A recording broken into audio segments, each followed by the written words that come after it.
This episode is brought to you by the Girl Scouts of Colorado. And before you ask, my answer is Samoas. Well, maybe it's Thin Mints. Okay, sometimes it's those lemon ones. What's the lemon ones called? But the Girl Scouts are about more than just cookies. Girl Scouts of Colorado has opened the first in the nation Girl Scout Dream Lab in Denver's own Lowry neighborhood. There's a STEM lab, bouldering wall, a podcast booth, competition, a stage, and a boutique. The Dream Lab is open to anyone. So if you know a kid in pre-K or elementary school, drop in daily for all kinds of STEM, entrepreneurship, and outdoor type activities. Trefoils, are those the weird shortbread ones? Other than that, I love all Girl Scout cookies equally as a former seller. For more information, visit girlscoutsofcolorado.org/dreamlab. Lemon Ups, is that what they're called? They're newer. That's why it's like, I don't know exactly what they're called. I think you're right.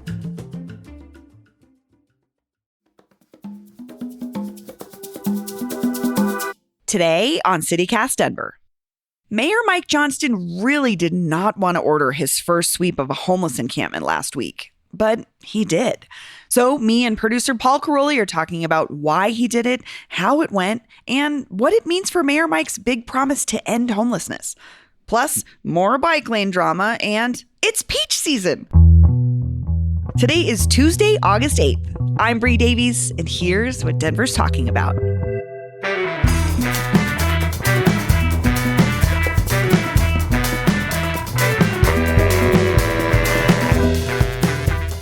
Hi, Paul. Good morning, Bree. I was thinking about you last night when I was in the depths of ordering clothes on Uniqlo late at night, and I almost ordered you a shirt that said Pizzanista. I would love that. Uniqlo is my favorite. Is it? Okay. Yeah, it's great. They have like random graphic tees, you know? Mm-hmm. And I just came across this series they have of Pizzanista, which I'm assuming is a take on like Maxinista. Or Fashionista.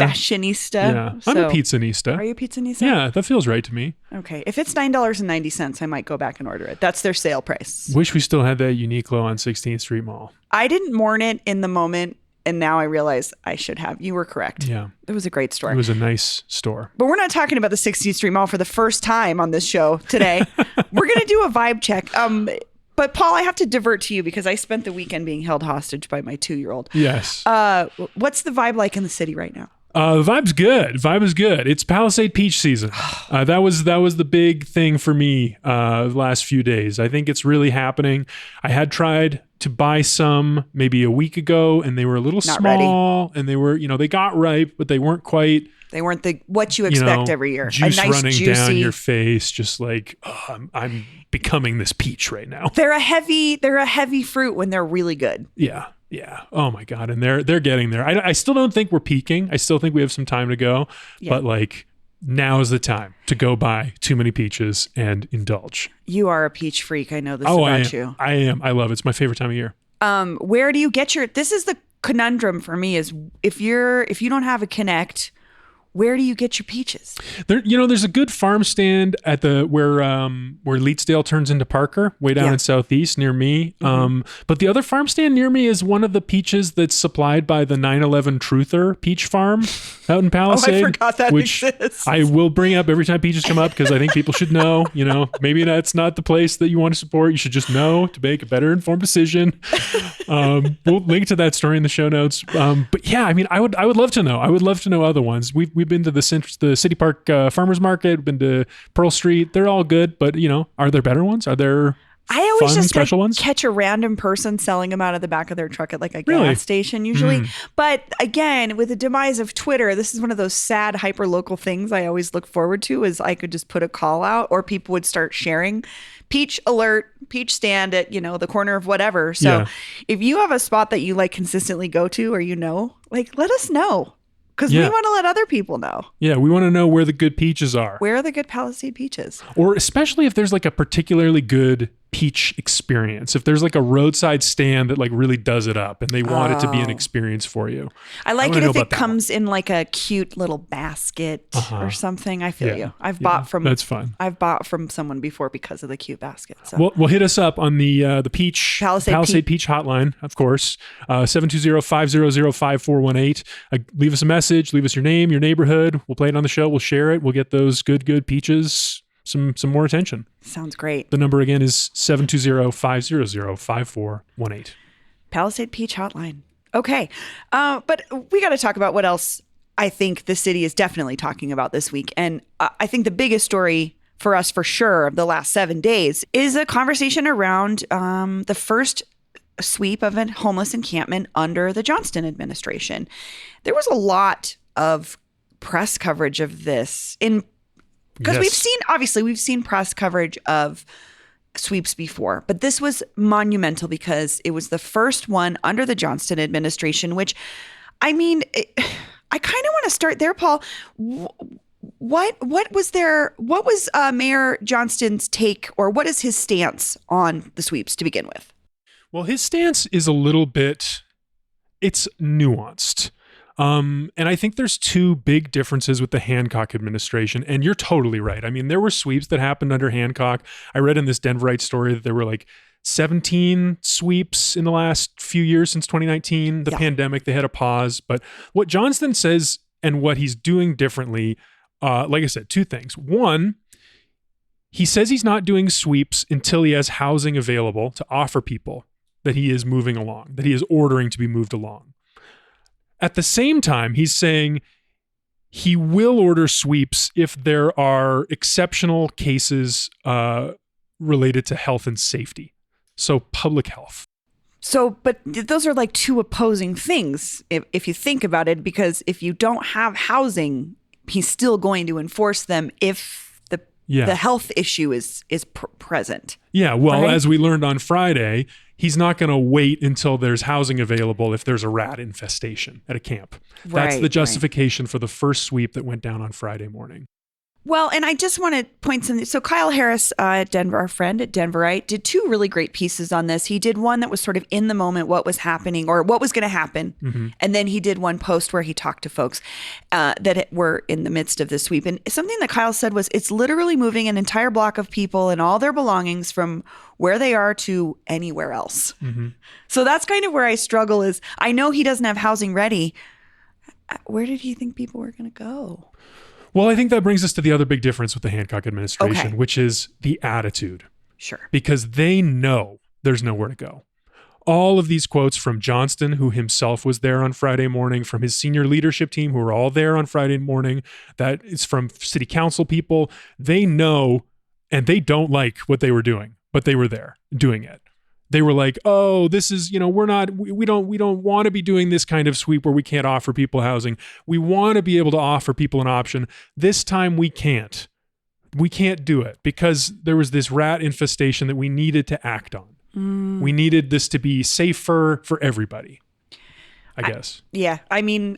It is what it is, I guess, in that moment. I don't know how I would respond if I was someone being swept and then being like, so where do I go? And then there's this fight or this pushback on like, well, one gentleman that Kyle talked to was like, I don't want to go to the shelter because then I can't be with my wife or I can't be with my dog. Or I've I've had issues in the shelter where someone has stolen from me. So I am curious to see what the next step is, because I do still have faith that the Johnston administration, like you said, is acknowledging the problem in a different way, but we're still seeing the same outcome right now, just in this moment. So far. I mean, Mike Johnston said he was going to end homelessness in his first term. Right. It's a very lofty goal. We're 4 weeks in. He hasn't done it yet. Yes, which I wouldn't expect anyone, because if he had, then it would be like, impossible. What was really going on here? And it's kind of hard for us because like we want to stay on it. We want to pay attention and look at these details. And we noticed there have been some things going wrong, like this sort of incoherent policy on when the sweeps are going to happen.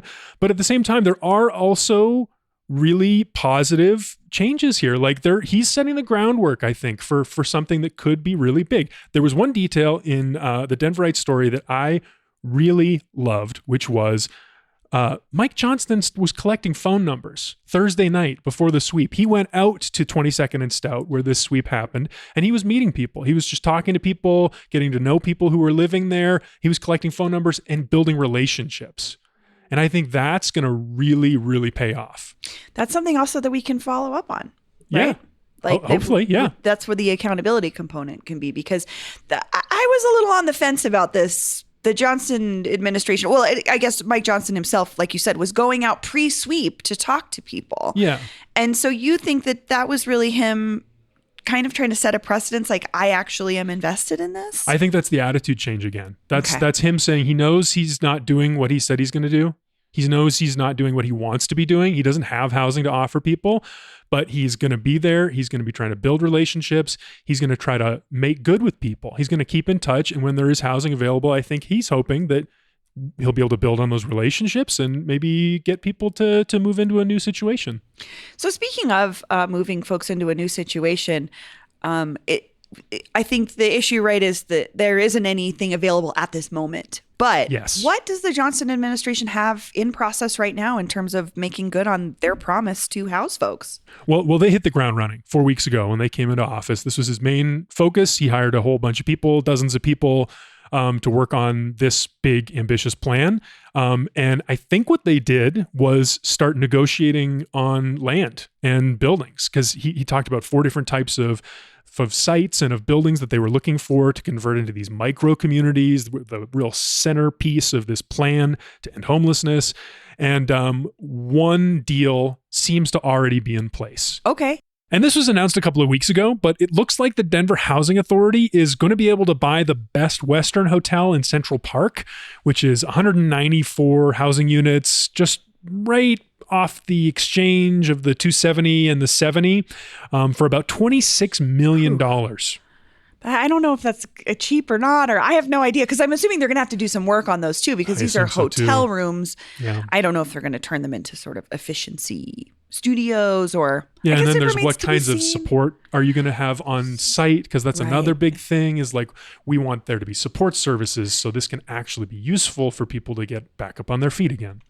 Yeah, which I think most folks will tell you who work in this space is crucial to the success of these spaces.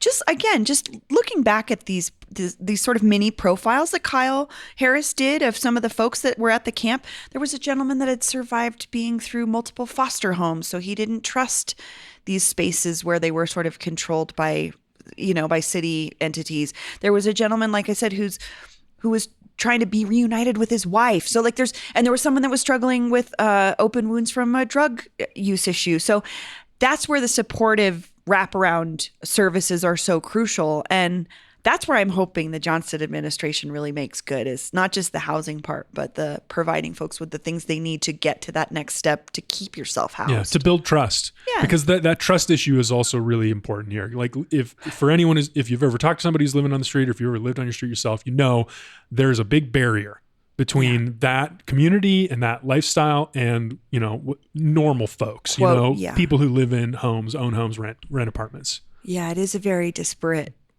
world, the way we see lots of distrust, and the way we view each other, I think is really something I struggle with myself too. It's just like noticing like what social mores we think are appropriate and how we're supposed to act and what we're supposed to do. And I hope that this empathy spreads through the city too. Yeah, I think so. I mean, that's real leadership. That's how you change hearts and minds and get buy-in for even more bigger projects. Is by showing what you think should be done and then doing it. Yeah. That's why I think getting phone numbers the night before was so cool. But also I think unhoused folks might tell you too, yeah, but what if my phone gets stolen? I hear this story so often. My phone was stolen. My phone was lost. I didn't pay my phone bill. So that might also just be a good entry point for the mayor to understand what some unhoused folks are doing and why it's not just so easy to get housed. It's not just so easy to go get a job, the stuff that a lot of housed folks tell people who are unhoused. Why don't you just do this? And maybe that might be a really eye-opening first step for the mayor himself, which I admire that he's really thinking about that. But Paul, I want to go back really quick. So Mayor Johnston said he was going to end homelessness in his first term. That's in the next 4 years. But what did he promise by the end of this year? Well, specifically, he's promised 1,000 housing units by the end of the calendar year. So that 194 units, that puts us about 20% of the way there already for $26 million. We're getting a little bit of a sense of the price here, but also, landowners and people who own buildings, they know that the Johnson administration is going out and looking for deals like this. So they've got a little bit more leverage. Yeah. And I think the mayor's probably dealing with that right now. Well, and also just the struggle that exists to bring housing to neighborhoods that don't necessarily want housing for Oh boy. Yes. folks on the margins. We'll be watching that one. For sure. But anyway, 806 housing units to go for 2023. I've got high hopes. I think we could get, I think the Johnson administration could get there by the end of the year. I hope so too. Well, let's take a quick break before we come back to one more story, and then we will hear from you all, our listeners.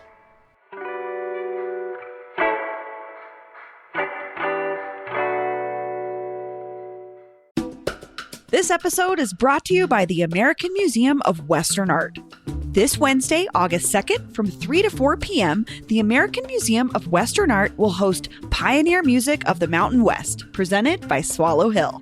Waves of explorers and settlers all contributed to the Mountain West's musical heritage, including various acoustic and folk traditions. During this performance, musicians will share songs of mountain men, ranchers, miners, and farmers, and you'll even get a chance to play period-relevant instruments. Tickets are just $10 and can be purchased online at AnnSchuttzCollection.org or at the door. All right, we're back. For our next topic, we're following up on a neighborhood fight in the Congress Park Country Club, Cap Hill area that we talked about a few weeks ago. We were talking about these new bollards, which are like these PVC pipes that the city came and stuck into the ground around the bike lanes on the 7th Avenue Park lane or the 7th Avenue Parkway. And the whole idea was to make it safer for bicyclists. This is street infrastructure to shift the balance of power, make it a little bit more inconvenient for drivers and a little bit safer so bicyclists don't die as much. Bree, this has been on your mind. Oh my gosh, Paul, because another story came out last week. Westward reported that there was a neighborhood issue over some bollards put down at 14th and Franklin. Yeah. I used to live at 14th and Franklin. That's where my first apartment was. The issue here was folks think that again, it's about aesthetics. These are ugly, whatever. But also, I guess the idea was, or the planning was from the city, was to divert some traffic away from the street so that it was just safer for cyclists. So it was like kind of cutting off access one direction for cars. And people did not like that. Yeah, it sounded very similar to the 7th Avenue Parkway situation. Yeah, and I just have to say, since we first talked about that issue, Paul, it has been on my mind because I think about other infrastructure projects across the city and how they have impacted neighborhoods. And in my neighborhood, 6th Avenue runs directly through it. I mean, there are houses where you can see where the street has been literally torn apart and the highway went through it because there's a giant wall up next to your house. And I think about the I-70 expansion and what the GES folks went through trying to fight back on that because hundreds of people lost their homes. So I guess what I'm trying to get at here is city infrastructure changes as cities grow. We know this. The bike infrastructure stuff is a move in the right direction. And I'm sorry that some folks find it ugly, but like, you didn't have to deal with a highway coming through your neighborhood. That's not only ugly, it's disruptive. It had me thinking about the Torres family in Globeville who lost their home twice to eminent domain for city projects. Can you imagine losing your home? Just add a little gravity to the situation and think, is a couple bollards on my street that are aesthetically unpleasing really that bad? Or could I have had this situation happen to me? Like, the bollards are trying to make space for climate-friendly, pedestrian-friendly, safer infrastructure for human beings. I would kill to have this in my neighborhood. Granted, you put bollards on my street, people will just run them over. But like, the car is king in my neighborhood. I live on the west side. It's the number one reason I don't want to live there is the The traffic is terrifying and people speed. Yeah. These bollards are also meant to slow traffic down so that cars are more aware that there are bikes on the road. So I just want folks to think a little bit, like just pull back, look at a bigger picture. What would you rather have? More space for cars or safer space for pedestrians? I'm sorry if it's ugly. I really am. But I think that this is one step on the way to better infrastructure, right, Paul? Yeah. Wouldn't you say? Bollards are not the permanent solution. Well, that's a big part of this too, is like there's this big fight is happening over this bollards thing, but they're just temporary. Right. Like I learned this after we initially talked about it, this is just like sort of a pilot to see how the street flow could change because they're planning to build permanent infrastructure. And the street flow has to change. We have to change it. We have to be the generation, the time frame of the city that changes it, because we can't wait another 20 years. Like, I'm thinking about the infrastructure that had to change when we had streetcars. Like, things change all the time, and we're in a city that's growing and changing. And I think sometimes it's going to be uncomfortable. Sometimes it's going to be harder. But maybe, like you said, I think this is something that is kind of in a denial space for a lot of us, is it's to make it harder to drive. It is explicitly Yes. to make it more inconvenient Yeah. to drive. And I would also just say, just a little nitpicky of this part where I worked in urban planning, if you are a person that believes that the city did not reach out to you and to have a conversation about this, get in touch with your neighborhood organization. They do. The city does work really hard to connect with everyone in the neighborhood that they possibly can. And they can't reach everybody. But if you're a little bit more tuned into your neighborhood, you can be aware that these changes are happening and have some input. But also it would maybe open you up to more conversations with folks that will be utilizing those bike lanes. Yeah. It just... Yeah, and now's the time because this permanent infrastructure is going to go in pretty soon. So if you want to have a say in how that looks and how it actually is going to like function, But also be a part of the conversation. At the same time, as much as you want to talk about it, maybe listen. Because this is the other problem, is like sometimes neighborhood organizations become the strong arm to stop this kind of infrastructure change. And this has happened in Capitol Hill before. There were supposed to be north-south bike lanes put in, but it failed because the neighborhood said no. Which is like, I mean, you've driven around Capitol Hill? It sucks to drive. It would be great if we had more options for things other than cars. And like, I don't know. I just want us to think a little bit bigger picture and also just be aware of what the privilege you have in the neighborhood you live in and what that provides you. Because my neighborhood, we don't have those same privileges to complain about bollards. The comparison you made about the I-70 expansion is so on point. I haven't been able to forget that. That's going to stick with me, I think. Community activists worked for decades to stop that stuff from happening in their neighborhoods, and they couldn't stop it. So just think like maybe I'm lucky that the infrastructure my neighborhood gets is for bicycles and not for semis.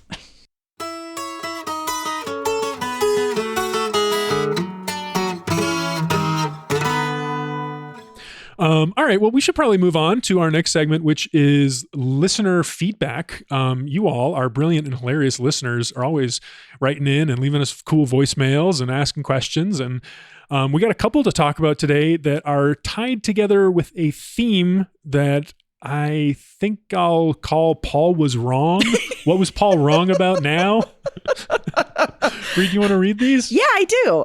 Okay, so we have a comment from Linda S. She writes, "Hey CityCast team, I am a longtime listener and a fan of your work, but I have to say, you were unnecessarily harsh to Carpio Sanguinetti Park in your episode on August Things to Do." All right, so this was an event you proposed. I a did. noise show that happened this past Saturday, and you said it was happening in this former sewage treatment plant. Which I said was decommissioned in the 60s. You did. 60s, Paul. Long time ago. And I said it was a beautiful park where graffiti artists had been painting for many years. Mm-hmm. And I think you mischaracterized it as like a wasteland. And to It's be the fair, picture in my mind at the time, but yes. and I also just want to say I didn't get to go to that noise show, but I saw videos from it and it looked like so much fun and such a perfect space for this. So Paul, you were wrong. You want me to share what Linda Please wanted you to know? Yes. Linda says, yes, the space was a former wastewater facility. Yes, folks use it to sharpen their graffiti skills, but it's an open space and a natural environment in an area of the city that sorely needed it. I'm glad there are events there, even if noise is not my jam. Linda, I would push back. Noise might be your jam. I would say next listening lawn, go try it out. I want to say too, because noise encompasses so many genres. There were saxophone players there. I mean, it was not just what I'm just saying. Okay. Anyway, so Linda also says, so to keep referring to it as a sewage treatment plant felt rough. The park is on the space of a former farm. That's where the Sanguinetti part came from, the family who owned it. And Carpio comes from Sal Carpio. I thought that. A longtime city councilman and one of the city's first elected Latino leaders who represented the North Side. Paul, you might remember Sal Carpio's name because he was the person that negotiated the Martinez Park. Was it the Jerry Martinez Park? Yeah, in Baker? It's a long story. Long story. Anyway, but he to did be fully some cool transparent, stuff. Sal Carpio is Linda's cousin. That's nice. That's a Denver story if I ever heard it. Well, I just want to say thank you. Yes, thank you for writing in, Linda. You are so right. Atlas Obscura has a great page up about the Carpio Sanguinetti Park and lots of pictures. It is really cool. I would like to see it now. I regret missing the noise show. I'll keep you apprised of the next listening lawn at Carpio Sanguinetti Park. Thank Paul, you. You're welcome. Shall we hear another one? Yep. Patrick B. writes, longtime listener, first time emailer. Ford, as in Harrison Ford, has a much bigger connection to aviation than simply piloting fictional planes in the movies. He has been a pilot for a long time. Most notably, he has done a lot of humanitarian work with it, including fighting wildfires and rescuing hikers.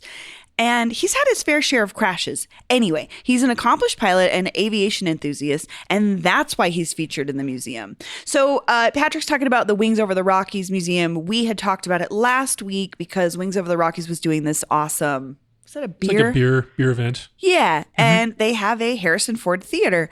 And Paul... Which I scoffed at. Paul scoffed at and said, oh, because he flew... The Millennium Falcon. Okay, I was like... Most famously. You need to do this part. Yes. Well, Patrick, you're right. I thank you for sending some links. I stand corrected. Harrison Ford is in fact a lifelong aviation enthusiast, even before he was a super rich guy and it became just, a rich guy hobby. Hey, he fought wildfires and rescued hikers, Paul. He did some cool stuff. He has cool. flown in Wyoming. I guess he likes the de Havilland Canada DHC-2 Beaver model of plane. This is all from livinglegendsofaviation.com. However, the same website says most people worldwide know Harrison Ford for his blockbuster starring movies such as Han Solo in Star Wars, Indiana Jones, the Indiana Jones film series, Rick Deckard in Blade Runner, etc., etc., etc.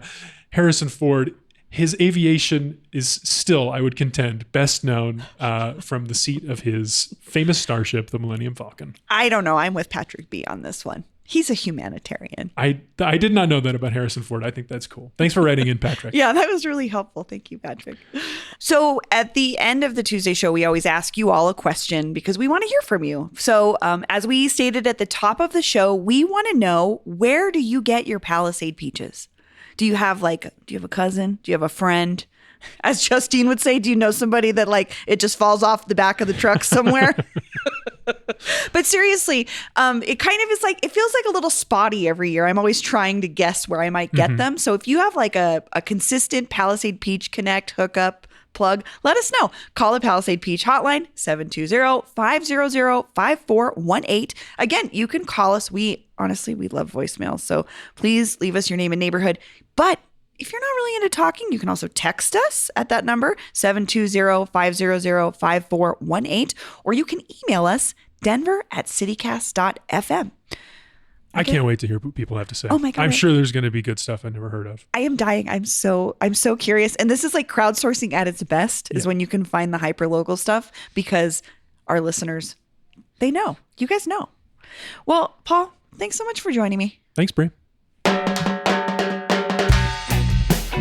That's all for today here on CityCast Denver. If you enjoyed this show, why not take a minute to tell your Palisade Peach hookup about us? Rate the show 5 stars wherever you get your podcasts, and subscribe to our morning newsletter, Hey Denver, at denver.citycast.fm. We'll be back tomorrow morning with more news from around the city. Bye-bye.